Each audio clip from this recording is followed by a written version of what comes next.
देश के सबसे स्वच्छ शहर कहे जाने वाले इंदौर में दूषित पानी पीने से हुई मौतों ने प्रशासन और जनता को झकझोर कर रख दिया है।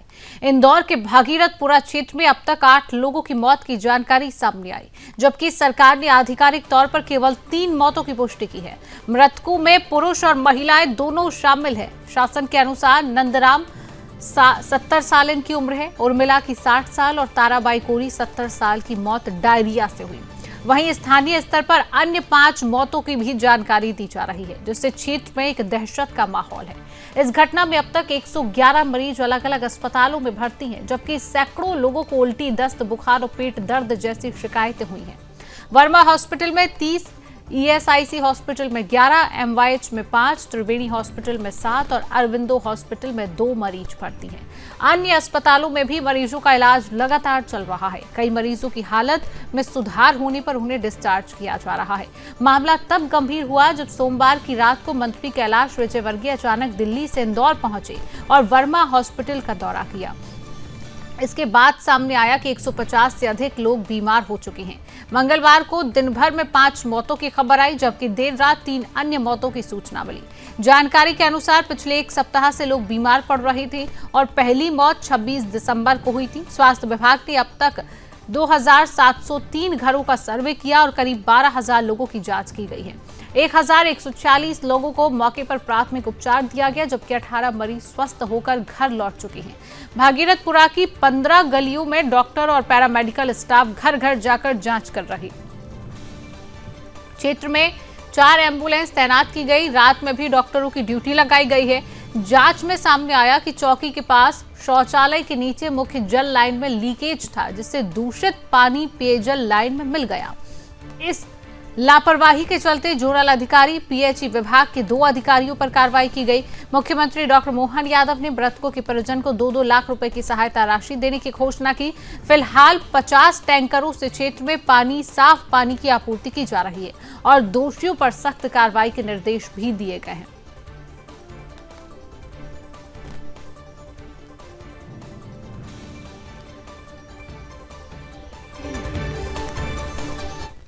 और इसी खबर पर हम अधिक जानकारी लेंगे। मध्य प्रदेश के ब्यूरो चीफ रामस्वरूप शर्मा जी हमारे साथ जुड़ चुके हैं। रामस्वरूप जी, इंदौर में दूषित पानी पीने से 8 लोगों की मौत हो जाती, क्या है ये पूरा मामला? कैसे ये दूषित पानी लोगों के घरों घरों तक पहुंचा है? मैं सबसे पहले आपको बता दूं कि मध्य प्रदेश की एक व्यापारिक राजधानी इंदौर को कहा जाता है। मुंबई के बाद और दूसरा बड़ा शहर है जहाँ सबसे ज्यादा एक बड़ी आबादी व्यापारिक तो इस वजह से चाहे ग्रामीण इलाके मध्य प्रदेश के हैं या और दूसरे राज्यों के यहाँ निवास करते हैं। ये जो इलाका है इसका नाम भागीरथ इलाका है और यहाँ जो आबादी है वो चाहे मिडिल क्लास के लोग हैं या निम्न स्तर के लोग हैं या उच्च वर्ग के लोग, हम सभी वर्गों के लोग यहाँ पर रहते हैं। और इस इलाके में जो दूषित पानी है, जो प्रदूषित पानी है, उसे पीने से 8 लोगों की मौत हुई है, जबकि 3 लोगों को अधिकृत तौर पर घोषित किया गया है कि इनकी जो मौत है वो इस प्रदूषित पानी के पीने के कारण हुई है। और जबकि जो अन्य 5 मौतें हैं उनकी पुष्टि नहीं की गई है। हालांकि जो स्थानीय लोग हैं और जिन परिजनों की ये क्षति भोगी है, जिनके साथ ये घटना रहती है, उनका यही मानना है कि इस प्रदूषित पानी को पीने के बाद इन पूरे टोटल 8 लोगों की मौत हुई है। और इस पूरे मामले में जो लगभग अभी तक जो संक्रमित और गंभीर रूप से जो बीमार होने वाले लोगों की जो संख्या है वो लगभग 200 तक पहुंच गई है।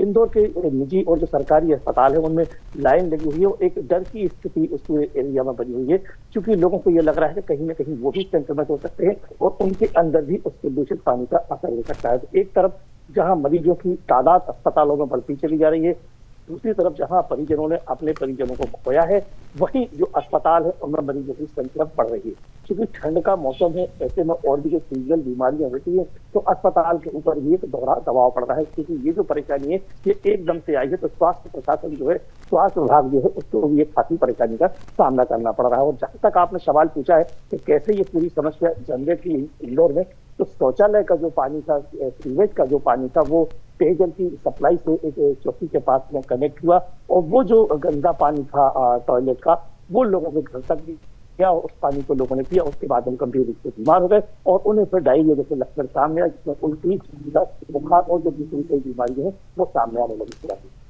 रामस्वरूप जी, क्या कार्रवाई इस पूरे मामले को लेकर की जा रही है?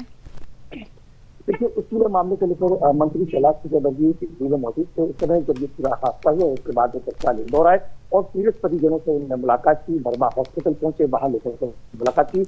मध्य प्रदेश कांग्रेस कमेटी के अध्यक्ष पीपी पटवारी इस पूरे मामले का संज्ञान लेने के लिए अस्पताल पहुंचे और पीड़ितों से मुलाकात की। नगरीय प्रशासन की बात की जाए तो नगर पालिका की तरफ से जो जहाँ से सेंटर में पानी पहुंचा था, सीवेज का पानी जहाँ से और उसका प्रवेश हुआ था लाइन में, उसे जोड़ा गया है, रिपेयर किया गया है। और उसके बाद में ये कहा गया है कि पाइपलाइन जब चालू जाएगी तो सप्लाई का जो पानी है उसे बाद में चेक किया जाएगा कि इस पानी में अभी कहीं कोई दूषित बहाव या कहीं कोई किसी गलत तरीके का जो प्रवेश है वो तो इसमें नहीं है। लेकिन सबसे बड़ी बात इसमें शिवांगी जी ये देखी जाएगी कि ये नगर पालिका प्रशासन की सबसे बड़ी गंभीर लापरवाही है। जब इतनी बड़ी मानव क्षति हो गई, इतने ज्यादा लोग उसमें संक्रमित हो गए, 8 लोग मर गए, उसके बाद में जो नगर पालिका प्रशासन है उसकी नीति कब फ्री हो, उसके बाद में उस पानी का जो पाइप लाइन है तब उसको चेक किया गया है और उसके बाद उसकी मरम्मत की जा रही है।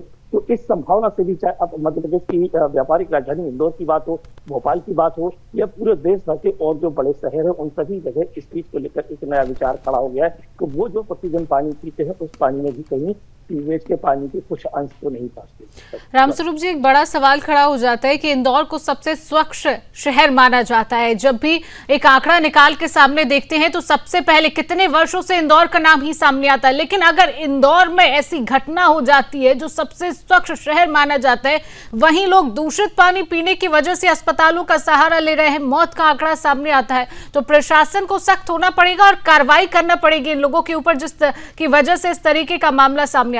हालांकि ये जो मरीज अभी अस्पताल में भर्ती भी हैं, जिन लोगों का इलाज चल रहा है, उनकी क्या कुछ स्थिति बनी हुई है? डॉक्टर्स ने कुछ बताया? देखिए, डॉक्टरों की तरफ से पूरे मामले को लेकर फिलहाल कोई अपडेट में कोई बुलेटिन नहीं है, लेकिन डायरिया जैसी और दस्त उल्टी जैसी जब भी इस तरह की परेशानी आती है, जब भी इस तरह के संक्रमण होते हैं तो कई बार इस तरह के मामलों में जो मानवीय क्षति है वो देखी गई है।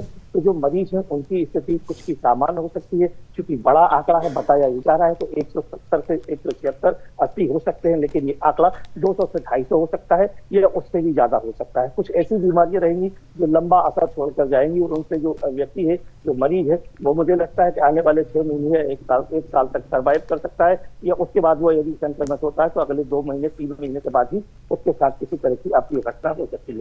फिलहाल इस पूरे मामले को लेकर स्वास्थ्य विभाग और अस्पताल की तरफ से इन बीमारियों से लेकर और मरीजों की स्थिति को लेकर कोई आशावान और सामान्य अपडेट नहीं आया है। इलाज जारी है और लोगों की उसे बचाने के लिए स्वास्थ्य महकमा है वो हर तक कोशिश कर रहा है। चलिए रामस्वरूप जी, तमाम जानकारी साझा करने के लिए आपको बहुत बहुत धन्यवाद।